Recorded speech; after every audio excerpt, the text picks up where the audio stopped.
you very much, Chair.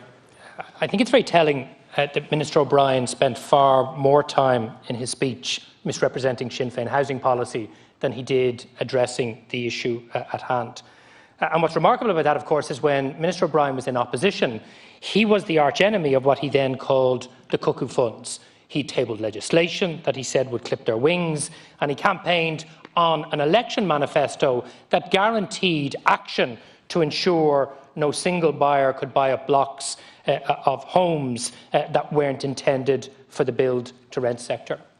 And yet, despite this staunch opposition to what he then called cuckoo funds, when the programme for government was negotiated, not a single mention of this issue. The minister must have forgotten, or he decided the promises he made to get elected were no longer valuable. And the only reason the minister and his colleague Pascal Donoghue are even considering this matter now is because of the huge public anger towards his failure and the failure of his government to keep their word. And I have to say, what people want is not bluff and bluster.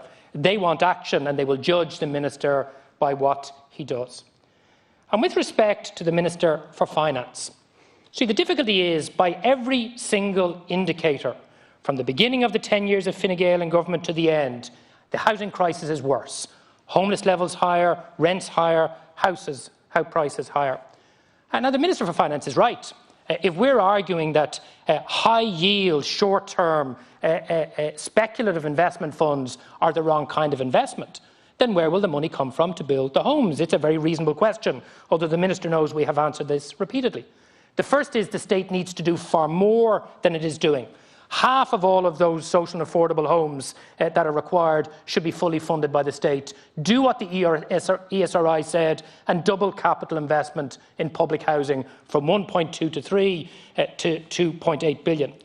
But also, let us start attracting the right kind of private sector investment, not investment that leads to rents in Dublin city centre of 2,500 to 3,500, or that pushes house prices up to 350 to 450,000, because that's the Fianna Fáil and Fine Gael way. Let's have more public investment and the right kind of private investment to deliver the homes that working people desperately need and rightly deserve.